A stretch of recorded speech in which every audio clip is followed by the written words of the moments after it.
So you may have seen that Heavy D just posted that he is selling everything, and about 30 minutes ago, so did I. So now, we've got the toter hooked up to the trailer, and we are heading to Utah to lowball that dude on absolutely everything we can and see what we can come home with. So, let's head east. You can't beat farm country cruising. And it is nice out here.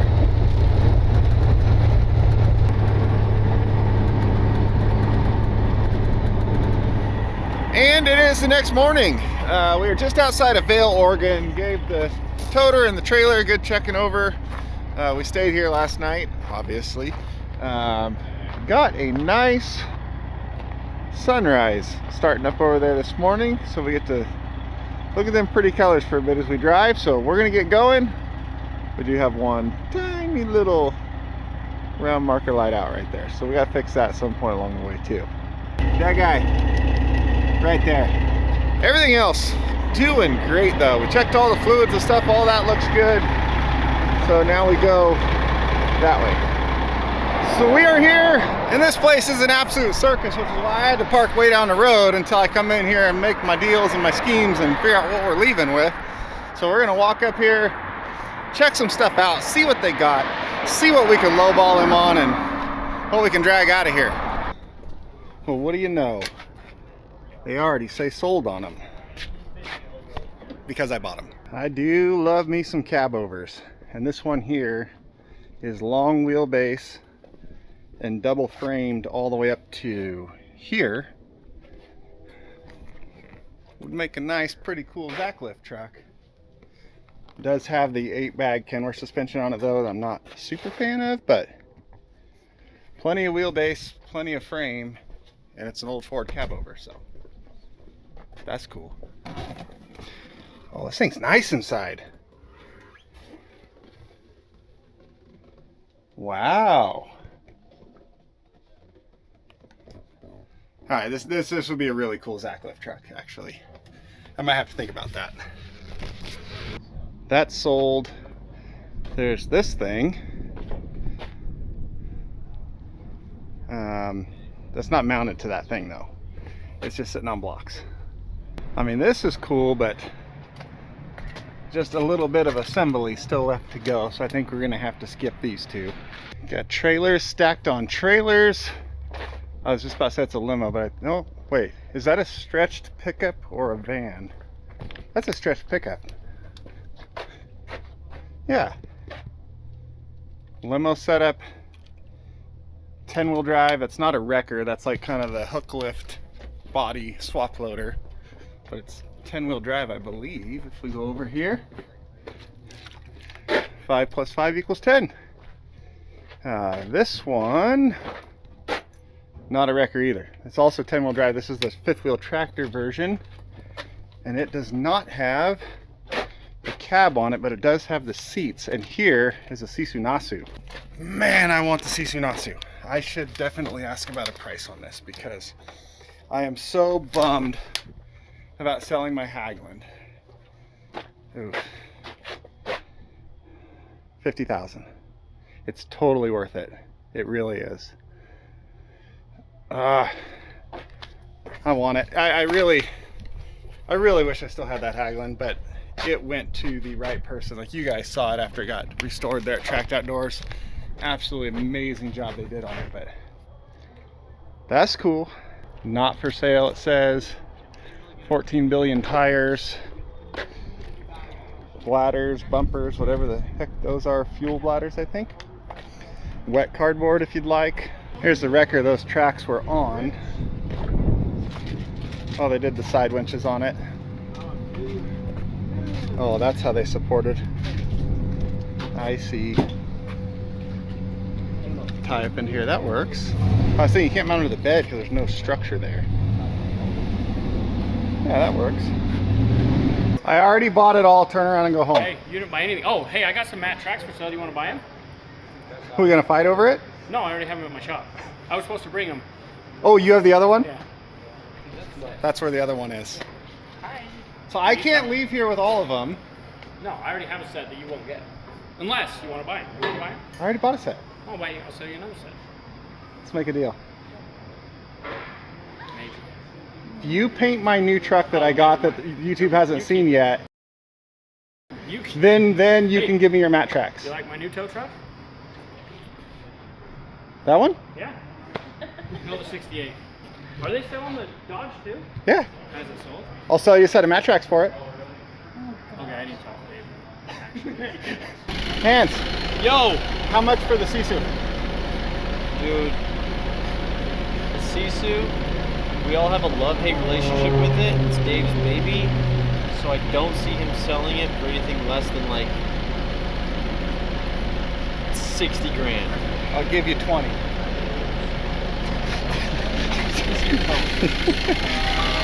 I guess that's a no. Where did they... Oh. What the...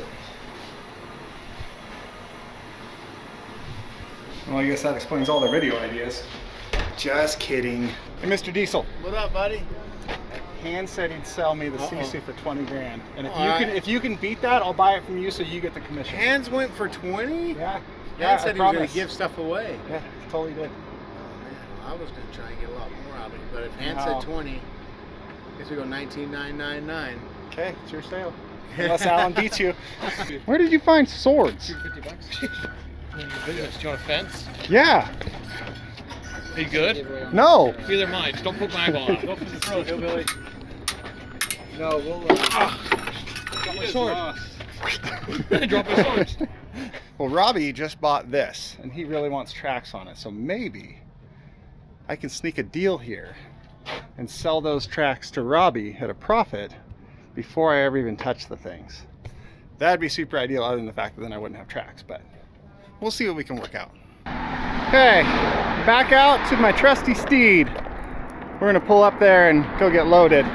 Leave my tracks alone. I'll buy the truck that they came off of because these suck. Yeah, and your truck's gonna get stuck and I'm gonna have to come pull you out with my I tracks. hope you do. Okay? I will. Do you need the adapters? Yes. Yoink. Just take one. One. Just one. That'll be enough to pull Yeah. it off. So there's also all that stuff over there, but I think every single one of those was sold before I got here at like 1 o'clock this afternoon. Most of it. The snow cap might not be, I think one of the trucks, something like that. But I think most of all that was sold before I ever got here. Either way, I got my tracks loaded up and we're getting ready to head home.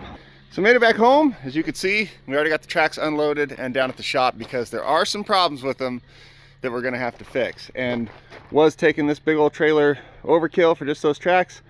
Absolutely, but I didn't know what else I was gonna find there or on Marketplace or whatever along the way. So I brought that in case I needed it. Could I have just put the tracks right here on the back of the toter? Absolutely, didn't even need the trailer at all. But like I said, you never know what else you're gonna find. So we brought that too.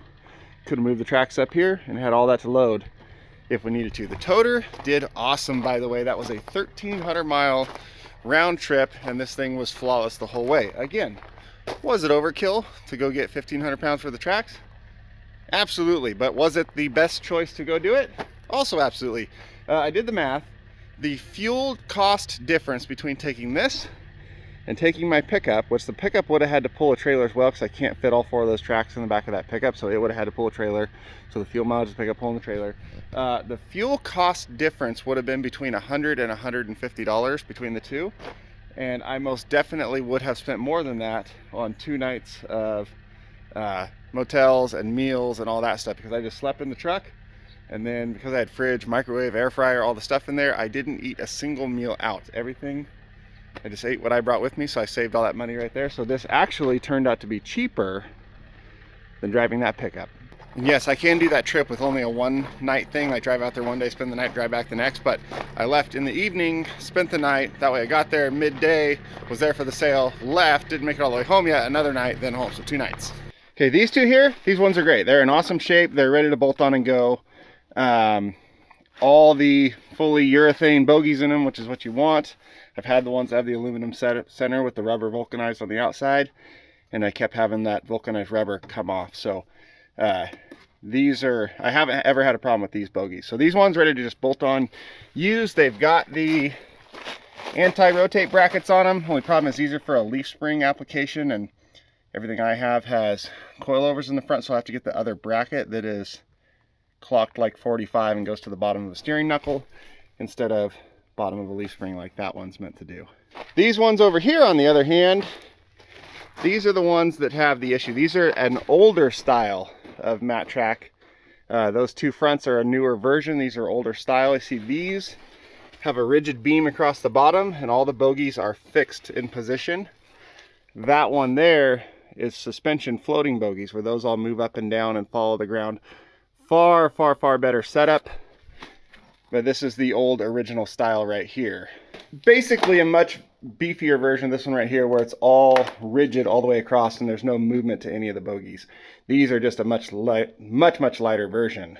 Oh, these also have high fact slides in them down here, so these are made to run in like snow and have the snow in there to cool the slides and stuff down as you go. Whereas these, they don't have any slides in them. It's all on the rollers on both styles. So these can be run in dirt, pavement, rocks, sand, whatever. They don't need snow like the other ones do. Granted, I've run the other ones and all of that, but you're adding a ton of wear to them. Now this one, you can kind of see the issue, but you can see it a lot better in the one over there. Also, take note of that right there. That's another little problem we got to fix. That means the thumbnail and title of this video is not clickbait. It's 100% true. Dave Sparks did sell me broken tracks. If you look here, you can see that this front bogie is up against the leading edge bogie. This is the front one on the ground. This is the leading edge one. You can see they're touching. That is because this axle is bent up. Now, why that happens on these rigid ones is when you're going down the road, if you hit anything like a pothole, a bump, anything like that, that one takes all of the force. And they had this on the back of a tow truck, which is super heavy, putting a lot of weight on it. So it bent that axle up into the front leading edge one right there. Now this one here on the other side was far, far worse. You could see where it was chewing hard into the front wheel right there. And now there's a major issue with getting these off. These tracks are really tight right now. Here's the adjusters. Makes sense, loosen that up. You see it swings on this and comes up like that, which slacks off the track so you can take bogies off and do something like that. Well, the problem is when this is up against that wheel right there, like it is on the other side right there, you can't loosen the adjuster because the wheel's there, stuck on the bent axle. It's got it shoved up into it, so you can't take the tension off the track to get the wheel off to fix the axle so that the adjuster works. That's a problem. Yeah.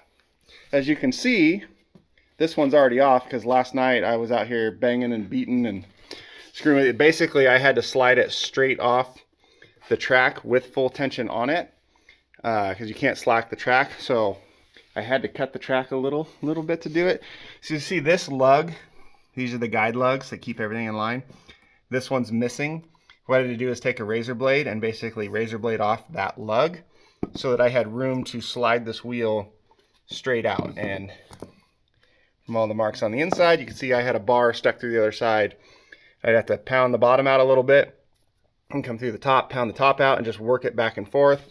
And then I took a hammer and my frustrations to this axle right here and bent it back down away so that these two wheels would clear each other, which once we do the same thing to the other side, means we should be able to loosen the adjusters on this to loosen the track up so that we can get these wheels back on. Yeah. Because being the leading or the wheels on that curve right there with tension on the track, there is no way that's going back on there. So now that we took this one apart, we have to fix the tracks in order to get them back together. Yeah. I already got the retainer bolt pulled out and the cap and all that. Actually, that other cap piece got to come out. So we need to go get that bar out there and that hammer. And I've already cut this lug. We're going to make it easier. We take some WD-40 or something and spray on that track. Then we go to the other side and we try to drive that wheel out. So that's two things broken on these tracks. Oh, that other thing, let me show you. So back to this one out here, you can see they're really close because this one is kicked up a little, but they're not touching, so I'm going to leave that alone. But what we'll have to fix is right here, you can see the frame is cracked. And here, that is a crack all the way down that right there. So I'll have to weld up that and weld up this. These fabricated frames like this, where it's just tube steel welded together, are kind of known for cracking in different spots because they also, unlike those, they take big jolts in here where these kind of suck it up with the suspension in the bottom. Which is why this one has this big gusset plate welded in the top of here, because it broke in the exact same spot and was welded back together. I'm still gonna get called out for clickbait in my title, because You broke it after you bought it. That's what happened. yeah, It stayed. that's totally what I did. I bought these and then I broke them so that I could title the video that Heavy D sold me broken tracks, so I could get the clicks off of it and make all kinds of money off of Heavy D. Exactly, yeah. Isn't that the whole point of YouTube? Put a little lubrication in here, and then back there. So we got to roll it back a little to get that into that gap. And I don't think missing that one lug is going to cause us a big problem out using these things. At least I hope not. Until it does, and then... Of course, it's not going to want to sit in that spot. We can knock it out of there, and then we'll line it up some. But I don't know what I was going to say. You don't think it's going to cause a problem? No, there's something before that, and then that was what distracted me from the thing I thought I was going to say, but then I didn't say because I said that instead. Okay.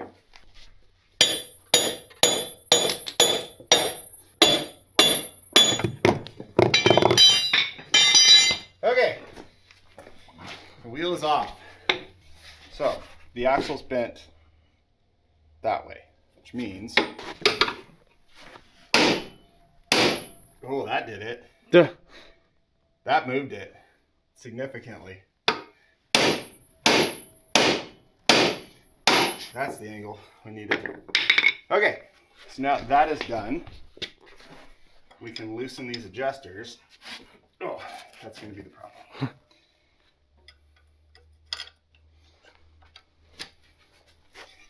We can loosen these adjusters.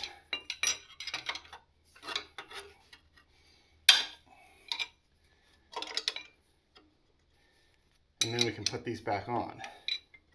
Let me get that ratcheting on. So we back these off. That'll allow this to come back and create slack so we can put this back on. I'll take the grinder and I'll clean up that edge that I kind of uncleaned there. Let's create slack.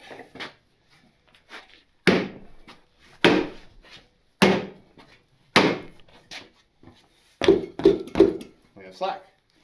I think they're gonna work. I hope so. Or did I completely screw up? That was a lot of driving for something that doesn't work.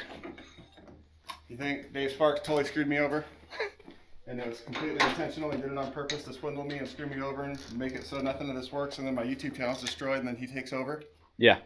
That was why? Yeah. Okay. I think he's gonna buy your channel. Oh, make me the offer. Gladly. I got literally hundreds of messages about that sale. I got dozens and dozens of phone calls. I got text messages. I got endless emails on all of our email accounts. Facebook Messenger, Instagram Messenger. And the thing was, like, I know. I had these bought before the sale ever started. Fun fact. I was in contact with Ron before the whole sale day there, had these locked down, and then got there, of course, the day of the sale. Like, how do you think I got there from Oregon the first day, like when they opened?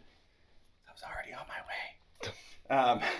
So I had these locked down before it even started. That's why when any of you that showed up there in person got there right as they opened the gate, these had sold already on them because I bought them. And then I knew about this and the crack and all before they were paid for and done. Like, I know it's not like they swindled me and screwed me over, but I'm definitely going to allude to that to make this a better video. Is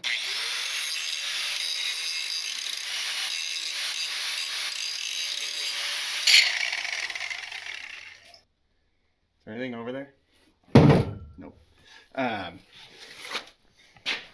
Ooh, this is not going to be fun. We got to get... This is the wheel that goes on this side.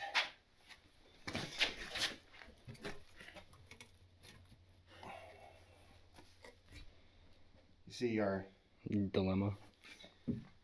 Those two wheels are going to clear now. We just got to get the track out of the way. Mm-hmm. How do we get the track out of the way? Pull it really hard. Didn't work. What if I turn it over, upside down? Like stand it up on that face. And then we put the sling through here and lift it with the backhoe. And then we slide this on upside down. See, then you can pull it really hard, just harder than human pull. Call me. Well, you're not a backhoe.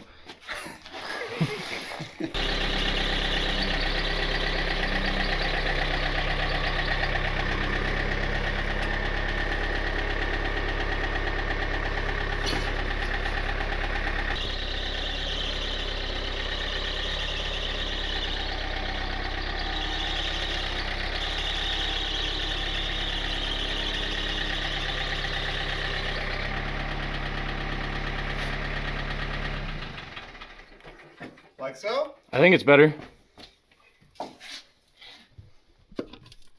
Oh yeah.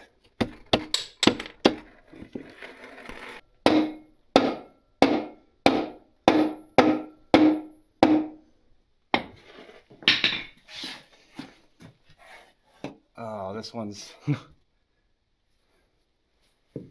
the lug's in the way. This needs to go back.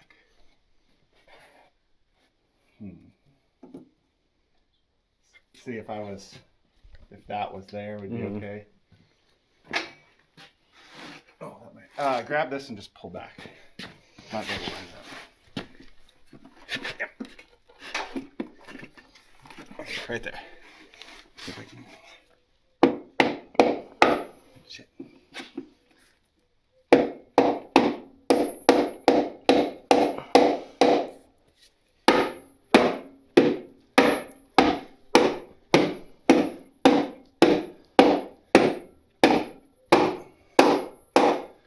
That's on.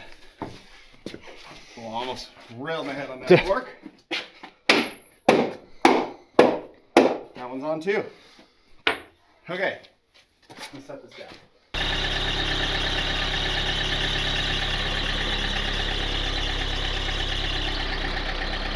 So, over there. This goes right here.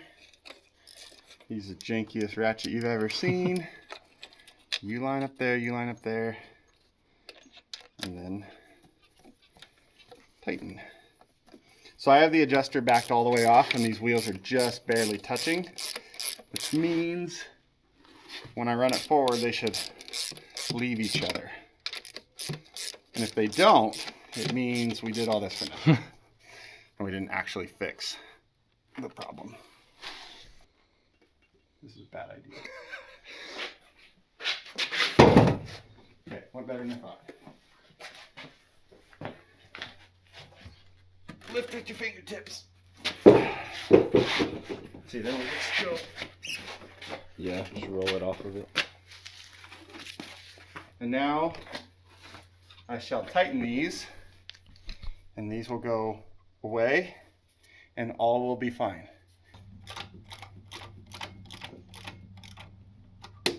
Okay, I'll lock those down with a wrench.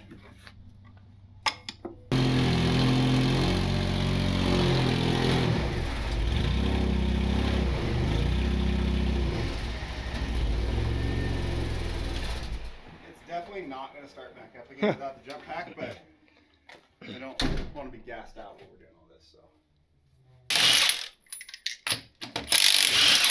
So let me be clear.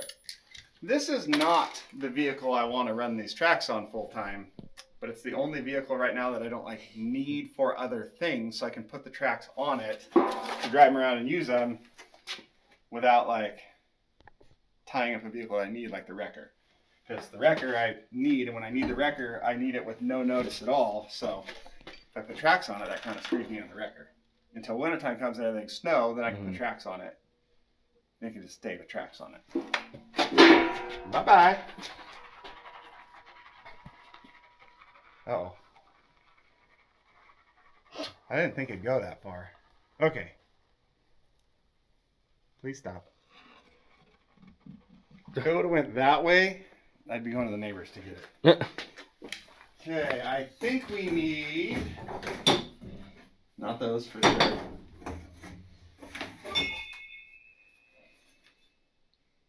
We got to make sure this goes in that bore of the mat tracks. And if not, we have to use these ones, which I don't want to do. You know which ones would be perfect? Freaking perfect for it? Which ones? The ones we just put on Jed. Those are guaranteed right. Fits. Alright. What are you? M12 1.5? Nope. M14 1.5? Nope. Half inch, yes. How many are there? 1, 2, 3, 4, 5, 6, 7, 8. So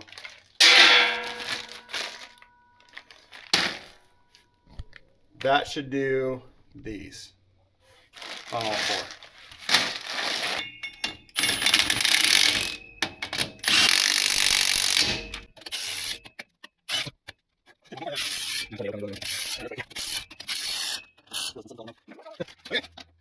Time for track. We're not Loctiting and doing all that because this is not staying on here long term.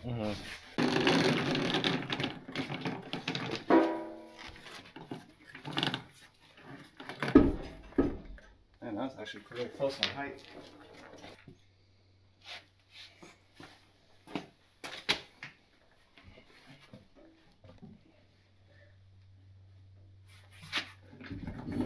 Look at that. Nice. On it goes. All right.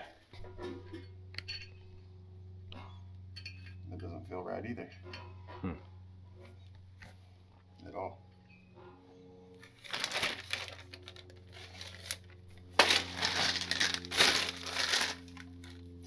Those are going to bottom out.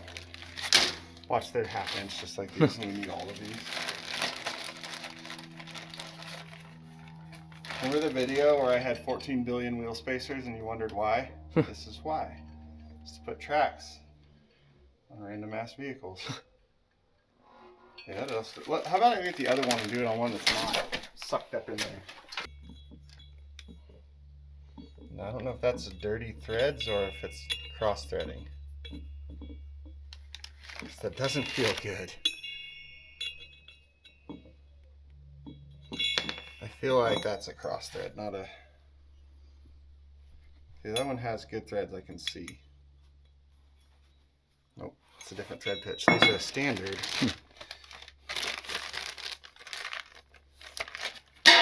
What are these? 1/2x20.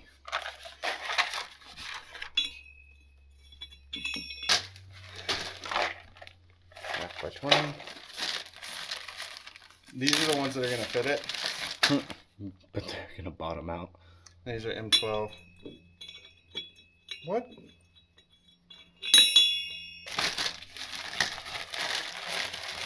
So here's the thing. I ran these spacers to put my last set of mat tracks on the Silver Jeep, the Cherokee. So I have lug nuts that fit this. Yeah. I do. None of these that we have very well laid out and separated into different bags and boxes by size are 9/16. They're all in you know where I found the random box of 9/16? lug nuts. I found this 9/16 in this random pile of lug nut hell over here. So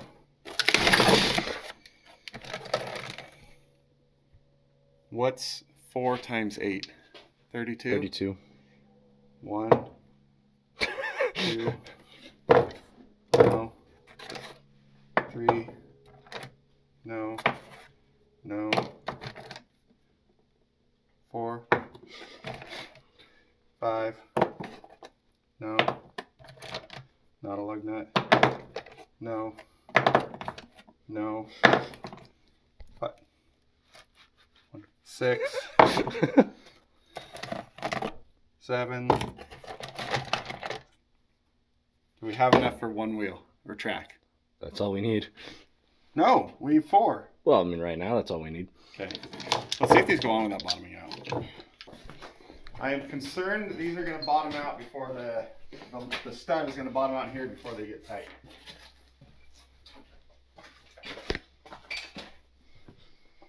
you think? I think that might happen. I hate Milwaukee stuff. And then it works.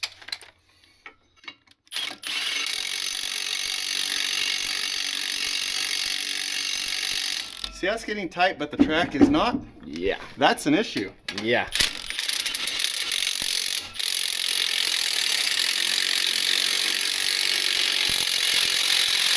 Hey, that one did.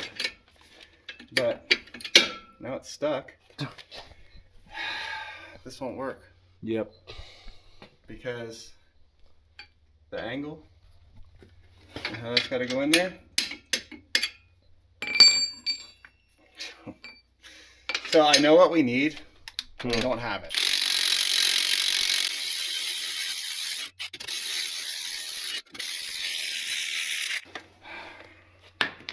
Woo.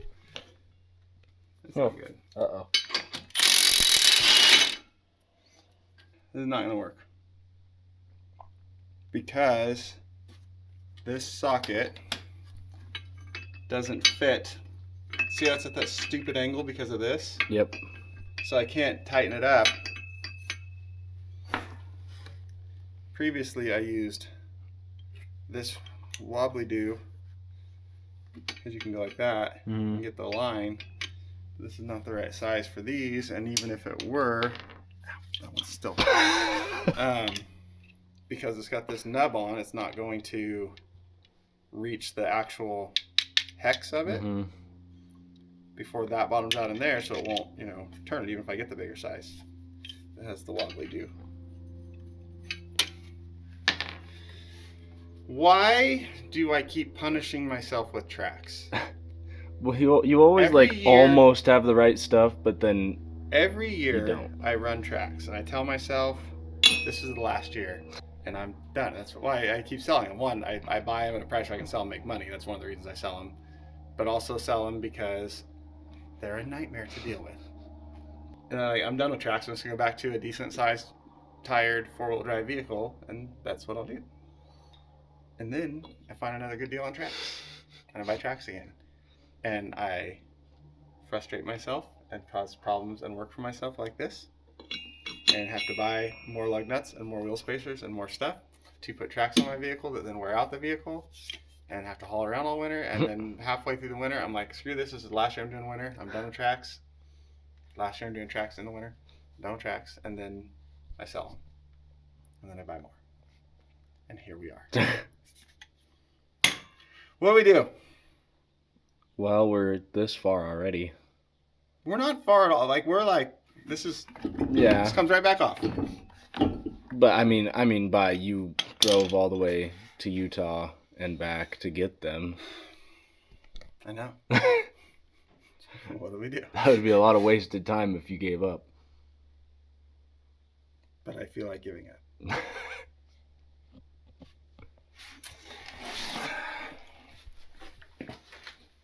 They'll work good if I have the right lug nut and wheel spacer combo. Mm-hmm. But since I don't want to run tracks on this thing for the winter, No point getting it, yeah. I'm not gonna spend the money on the lug nut and wheel spacer combo.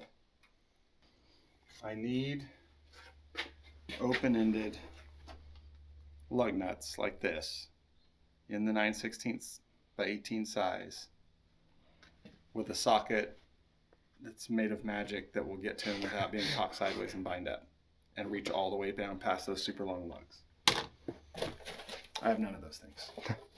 We put 8 lug wheels and tires, 8 on 6.5, same as the track lug pattern, on Jed.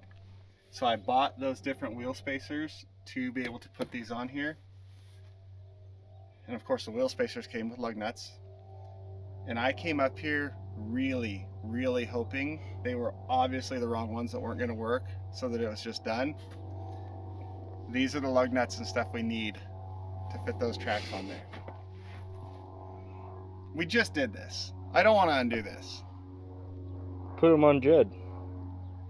The tracks? Yeah. Jed doesn't have power steering. Oh. So that's why we couldn't put hydro steer on, is because it doesn't have power steering. And there's no way you're going to turn those tracks without it. Yeah. It's like, it's not possible. You will not be able to steer. So these wheel spacers with their lug nuts are what we need on that wagon to bolt the tracks on. That's a lot of work for something that we're not going to do. True. I don't want to run tracks on the willies. Like, Yeah. I was going to do it to close this video All out. that just to mess around with it the for a little whole bit. reason we're putting tracks on the willies, so like this video of going and buying these tracks from Dave and getting back here and everything could end with the tracks on a vehicle driving around. That's the only reason I'm putting them on there. So does this make any sense at all? No. We're literally doing everything we're doing today, other than straightening out the tracks. But like all this bolting on the vehicle is purely for YouTube. For like a 10-second clip at the end of the video. Yeah. Yes. What time is it? It's 10:30. We're 2.5 hours in to doing something to film a 10-second clip that'll close out the video. Yep. And we haven't even got the first track on yet. So that's it for this one. Thank you guys for watching, and we'll see you next time.